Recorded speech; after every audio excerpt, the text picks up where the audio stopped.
तेलंगाना कौन जीता? कांग्रेस जीती।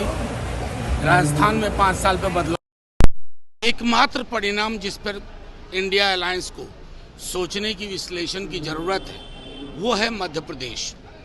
बाकी हर राज्य में, और मैं तो मुबारकबाद दूंगा कि अगर प्री मैच्योर सेलिब्रेशन करना चाहते हैं, ये क्षेत्रीय सरोकारों पर लड़ा गया चुनाव था। कल तक बीजेपी के लोग भी कह रहे थे ना, इसका लोकसभा से कोई लेना देना नहीं है। आज मैं बीजेपी के लोगों की ही बात दोहरा रहा हूँ, इसका लोकसभा से कोई लेना देना नहीं है।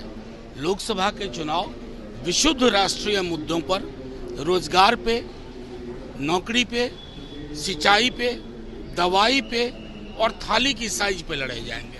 बीजेपी कह रही है सेमीफाइनल है, फाइनल कल तक तो नहीं कह रही थी। इसलिए देखिए, बीजेपी को सोचना चाहिए। अगर आप कल सेमीफाइनल कहे होते तो मैं मान लेता।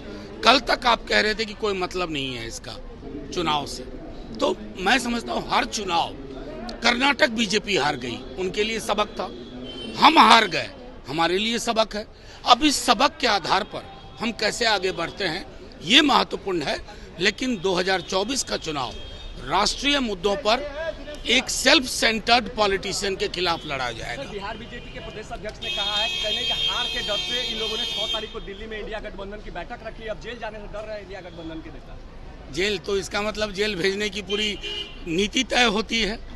आप मुकदमे से जेल नहीं जाते हैं, बीजेपी के मंशा के आधार पर जेल जाते हैं। अगर तानाशाही हुकूमत के पक्ष में सम्राट जी ताली बजा रहे हैं तो ये बीजेपी है। किस दिन आपको यूज एंड थ्रो करके फेंक देगी आपको नहीं पता।